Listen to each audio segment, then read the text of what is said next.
ये कविता राम पर कविता लिखने का अंतर्द्वंद है। मैं राम पर कविता लिखना चाहता हूं।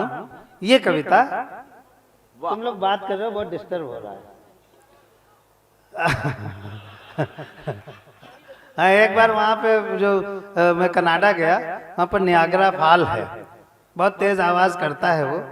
वहां पर दो महिलाएं खड़ी थी, तो एक आदमी कहा आप लोग थोड़ा चुप हो जाइए तो हम उस फॉल की आवाज सुन लें।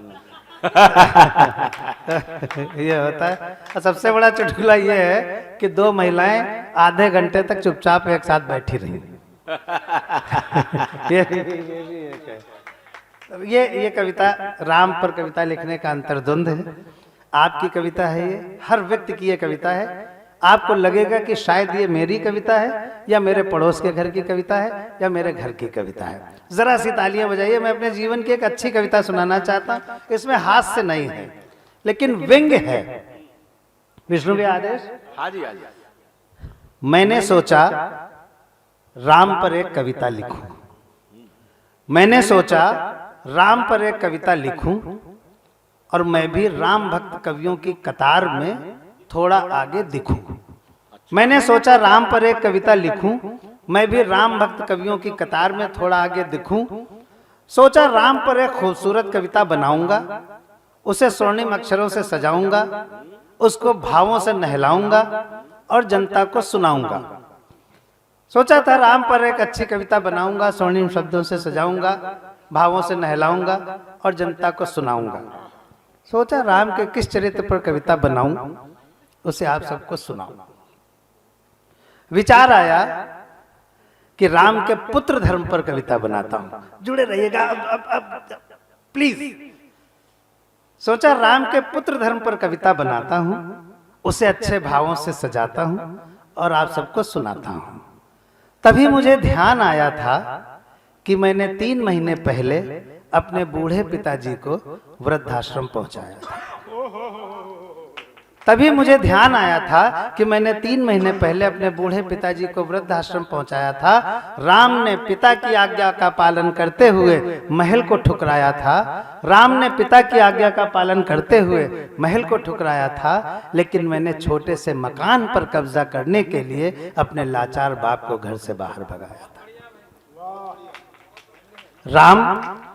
राम, मैं तुम्हारे पुत्र धर्म के सम्मुख शर्मिंदा हूं। राम, मैं तुम्हारे पुत्र धर्म के सम्मुख शर्मिंदा हूं। अपने बूढ़े पिता को घर से निकालकर आज भी बेशर्मी से जिंदा हूं। अपने बूढ़े पिता को घर से निकालकर आज भी बेशर्मी से जिंदा हूं। इसलिए राम, मैं तुम्हारे पुत्र धर्म पर कविता नहीं कह पाऊंगा, कोई दूसरा चरित्र उठाऊंगा। इसलिए राम, मैं तुम्हारे पुत्र धर्म पर कविता नहीं कह पाऊंगा, दूसरा चरित्र उठाऊंगा। हाँ, तुम बहुत अच्छे पति थे। हाँ, तुम बहुत अच्छे पति थे, समर्पण और त्याग की गति और यति थे। इसलिए मैं तुम्हारे पति धर्म पर कविता बनाता हूं और उसे अपने भावों से सजाता हूं। लेकिन ठहरो, मैं तो पत्नी को कर्मचारी समझता हूं। लेकिन मैं तो पत्नी को कर्मचारी समझता हूं, अपने हर क्रोध का उसे अधिकारी समझता हूं। मैं तोड़ देता हूं सभी मर्यादाएं और इतना क्रोधित हो जाता हूं कि उसके द्वारा बनाए गए भोजन की थाली को भी फेंक कर आता हूं।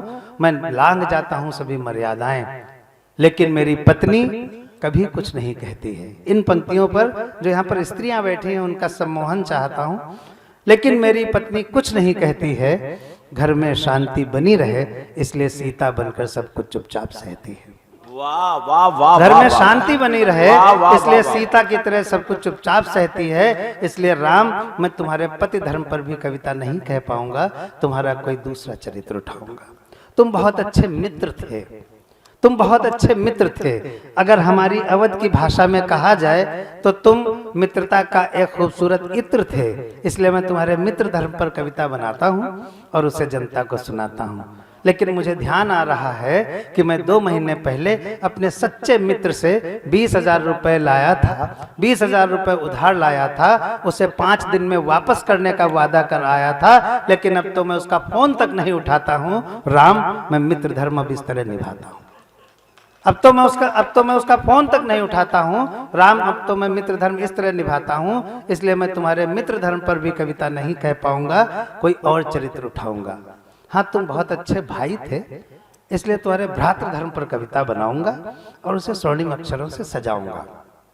लेकिन ठहरो राम, लेकिन ठहरो राम, अभी कल मुझे अदालत जाना है, अपने छोटे भाई पर चल रहे संपत्ति के मुकदमे को की तारीख को आगे बढ़वाना है। लेकिन ठहरो राम, अभी मुझे कल अदालत जाना है, अपने छोटे भाई पर चल रहे संपत्ति के मुकदमे की तारीख को आगे बढ़ाना है। मैं संपत्ति का ज्यादा हिस्सा पाने के लिए नित नए तरीके गढ़ रहा हूं, यहां तक कि अपने लक्ष्मण जैसे छोटे भाई पर चरित्रहीनता के आरोप भी मढ़ रहा हूं। यहाँ कि मैं लक्ष्मण जैसे छोटे भाई पर चरित्रहीनता के आरोप भी मढ़ रहा हूं। राम, मेरे सामने भरत और लक्ष्मण का चेहरा आ रहा है, वो मुझे मुंह चिढ़ा रहा है।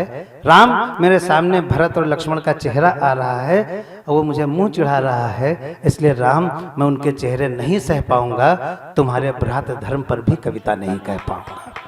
इसलिए राम, मैं उनके चेहरे नहीं सह पाऊंगा, इसलिए भ्रात धर्म पर भी कविता नहीं कह पाऊंगा। लेकिन वादा करता हूं राम, लेकिन वादा करता हूं राम कि मैं अपने पिताजी को वृद्धाश्रम से घर वापस लाऊंगा, अपने मित्र के रुपए उसको वापस लौटाऊंगा, भाई पर चल रहे मुकदमे को वापस लाऊंगा, अपनी पत्नी को अर्धांगिनी और जीवन संगिनी समझूंगा, यानी अपने भीतर थोड़ा सा राम लाऊंगा, तब राम तुम पर कविता बनाऊंगा, तब राम तुम पर कविता बनाऊंगा, तब राम।